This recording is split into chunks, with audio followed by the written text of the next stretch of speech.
প্রতিদিন সকালে ঘুম থেকে উঠেই আর কি বাগানের এই দিকটাতে হাঁটতে আসি, ভীষণ ভালো লাগে।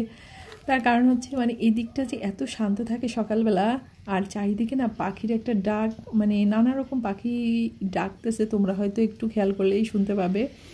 আর চারিদিকে কুয়াশা, তো একটা অন্যরকম পরিবেশ। তো মানে কচু গাছগুলো এত পরিমাণে কুয়াশা পড়ছে, মনে হয় যে বৃষ্টি পড়তেছে। আমার গাঢ় করেও টপ টপ করে কুয়াশার জল পড়তেছে।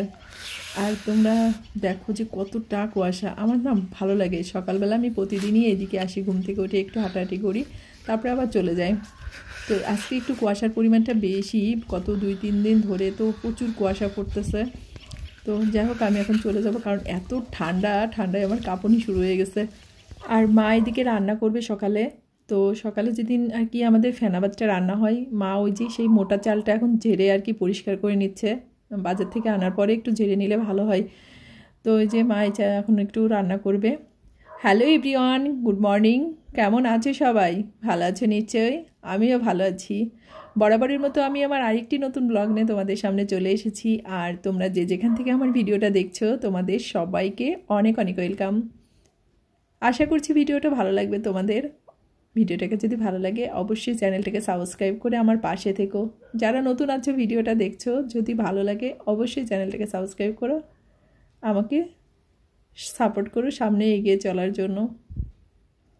তারপর বদ্দি তো পূজাটা করে চলে আসছে, তোমাদেরকে দেখলাম বদ্দি আর কি সকাল সকাল পূজাটা করে নিয়েছে। তখন আসলে 9টাও বাজে নাই।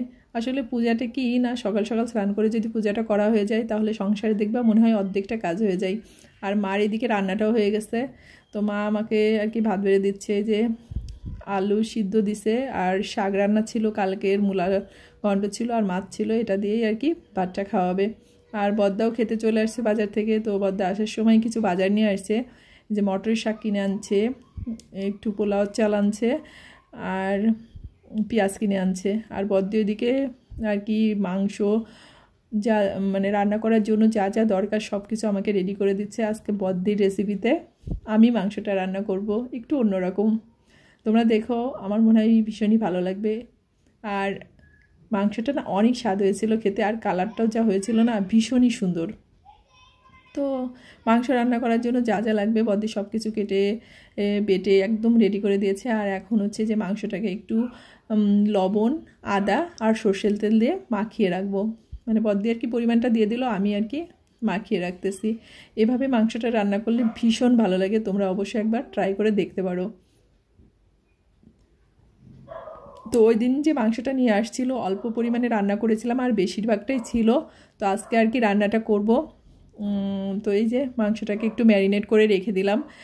আর নতুন আলু, যেহেতু নতুন আলুটা তো মাংস ডিম সব কিছুর সাথেই খেতেই ভীষণই মজা লাগে, তাই না?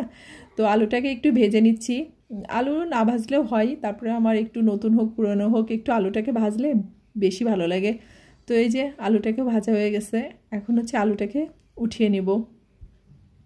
তো অনেক সময় কী হয়, অনেকে আছে যে নতুন আলুটা না ভেজে মাংসের সাথে একবারে দিয়ে দেই, সেটাও হয় কিন্তু।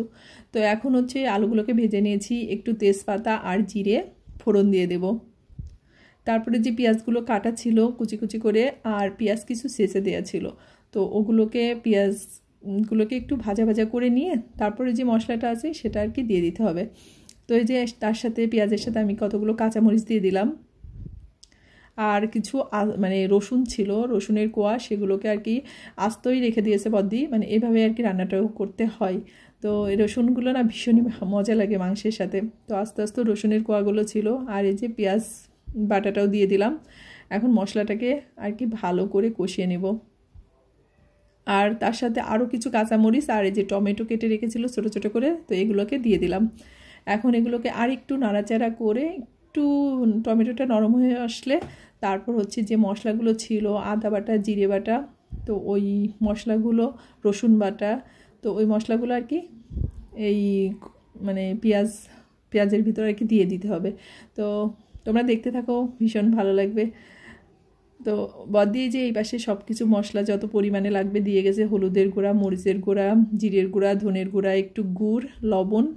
এখন সামান্য পরিমাণ জল দিয়ে আমি এটাকে আর কি গুলে রান্নাটা মানে মশলাটাকে কষিয়ে নেব। তো আমি এদিকে রান্না করতেছি, বদ্দি একটু কাজে ব্যস্ত আছে, বাইরের কাজে, সে কারণে আমি একটু রান্নাটা করতেছি। তো মানে গতদিন তো আমি আমার যেভাবে বাসায় রান্না করি ওইভাবে রান্না করেছিলাম মাংসটা।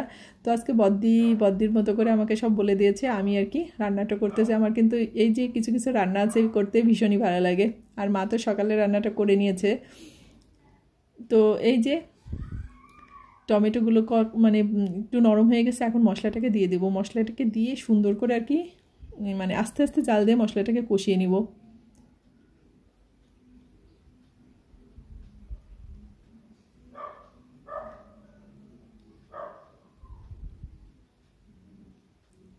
তো অনেক দিন পরে আর কি লাকড়ির চুলায় রান্না করতে গেলে একটু ঝামেলাটা হয়, মানে একটু মানে জোরে জাল চলে আসলে আমার একটু প্রবলেম হয়। তো আমি সেটাকে এখন ম্যানেজ করা শিখে গেছি।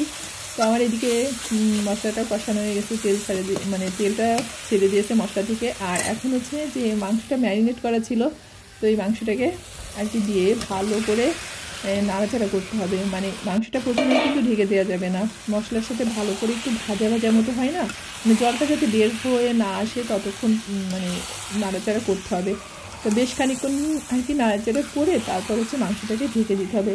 এটা হচ্ছে মাংসের একটা এই মাংসটার একটু গোপন রহস্য।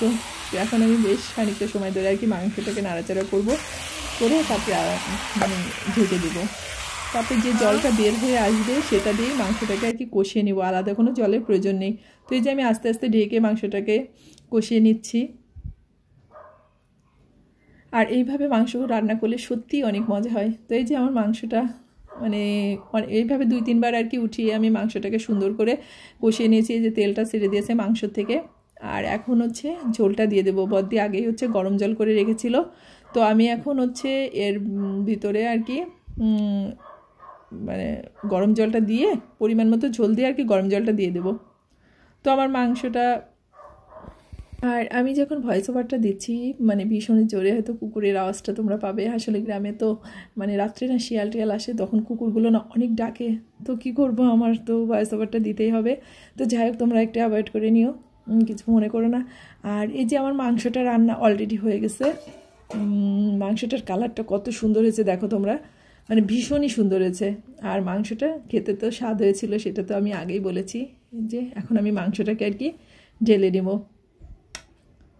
তো বদ্দি আর কি পরে একটু পোলাও রান্না করবে, আর যা যা রান্না করে তোমাদের সাথে শেয়ার করব। মানে সকালের রান্নাটা মা করেছে, দুপুরের মাংসটা আমি করলাম, আর বাকি যে রান্নাটা আছে সেটা হচ্ছে বদ্দি কাছ থেকে এসে আর কি করে নেবে।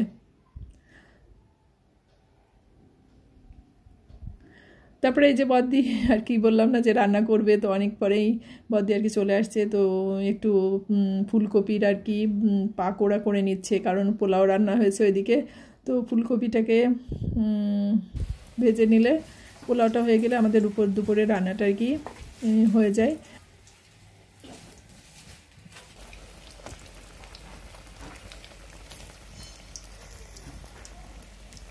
এদিকে ভাজাটা হয়ে গেছে, আর বদ্দি কড়াইয়ে চালটাকে ভেজে আর কি রাইস কুকারে পোলাওটা দিয়ে দিয়েছিল। আর রাইস কুকারে কিন্তু পোলাওটা বেশ ভালো হয়, এখন সবাই কম বেশি রাইস কুকারে পোলাও খিচুড়ি এগুলো রান্না করে। তো এই যে পোলাওটা হয়ে গেছে, আর যে মাংস আর মা হচ্ছে সকালে রান্না করেছিল। এদিকে সালাদ কেটে নিয়েছে বদ্দি, আর ফুলকপির পাকোড়া। আর মার জন্য আছে হচ্ছে বাঁধাকপি, এই যে মাছ, তারপর হচ্ছে বাঁধাকপির তরকারি আর শাক। তো পোলাওটা হচ্ছে নিরামিষভাবেই রান্না করেছে, পেঁয়াজ রসুন কিছু দেয়নি। তো এই কারণে মা মাছ দিয়ে আর এই কফি দিয়ে আর কি পোলাওটা খাবে, আর আমরা হচ্ছে মাংসটা দিয়ে খাবো।